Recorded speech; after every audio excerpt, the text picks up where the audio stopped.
What's going on, FloCombaters? This is your man, Duane Finley here with the big glow and the big apple. Like that Segway King, right? It's a match made in heaven. Hunter Homistek here, and we're at the Madison Square Garden, historic Madison Square Garden for UFC 205. Weigh-in lines are packed. The ceremonials go on today, and the fights are tomorrow. So, Big Glow and I, we're going to get into some fights. We're going to break them down for you. So, go ahead and start us off. What are we rocking first? The biggest fight on the card. Come on, we know who it is. Conor McGregor and Eddie. I was going to make a joke and throw Jim Miller under the bus, but I didn't have the heart to do it.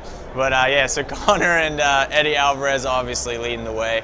This card at MSG is huge without Conor, but when it got Conor, that truly put it over the edge. And we've been here since Tuesday, and I can say 100% certainty the fact that Conor's here has made the whole city a buzzier, better place for this event. Irish fans everywhere. It's unbelievable how many Irish fans are here and how dedicated they are. And I was telling Duane and I was telling Parm, the dude running the camera behind the scenes right now, it's crazy for us to think about it because what American superstar do we have that would make us want to buy a ticket to Ireland to go watch him perform? You know, if LeBron James was doing a one-on-one clinic in Ireland, we wouldn't be lining up in Marseille to get there. So it's just like, the fact that 1 out of every 10 people you see here, it seems like, is a Conor fan in a city this size, really speaks to how huge his draw is, and it's made it an amazing place to be. So it's just unreal. And I'll let old Bo talk about the fight itself, see how he thinks it goes. Well, I definitely want to say, as somebody who's experienced the Conor Vegas show compared to the first Conor New York show, it's different, but it's only different because there's more people here. But as Hunter pointed out this morning, you know, if 1 in every 10 of these people knows who Conor McGregor is or is coming here, that's a big thing. So the fight-wise, I think it's an interesting stylistic matchup because, hey, welcome to the Aftercut breakdown special where we've moved exactly 10 feet off the platform. But hey, it's New York, so we'll get back into the breakdown. I think stylistically, you know, Conor throws those hands, and Eddie has traditionally liked to bang too. But if you look at the way Eddie fought Pettis, you look at the way Eddie's approached some of these other fights recently, he's got definitely more of a grinding fighting style. I think if Eddie comes out and tries to throw hands with Conor, he's going to get in some trouble.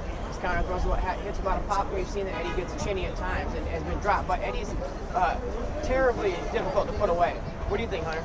Yeah, Eddie reminds me a lot of another guy, training partner of his, and that's Frankie Edgar, another guy on the card. In that, he almost wants to get hit in that first round. He wants to feel that pop, and then that's when it lights the fire on him. He's like, this fight just got real. Now it's time for me to dig deep. And Eddie and Frankie are two guys, you know, I don't know who really in the UFC can dig deeper than those two. So it's pretty incredible in that regard, man. Eddie, as far as the fight itself, you got a guy like Conor.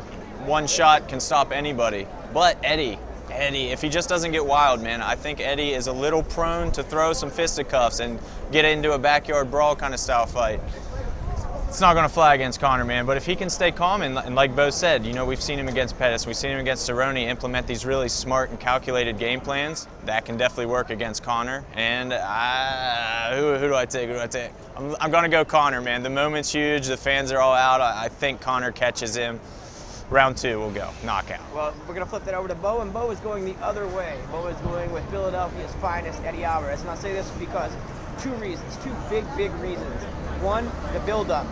Eddie has handled himself fantastically in this build-up. He has not fallen victim to being overwhelmed by the moment. He's handled the trash game talk way better than anybody thought he could.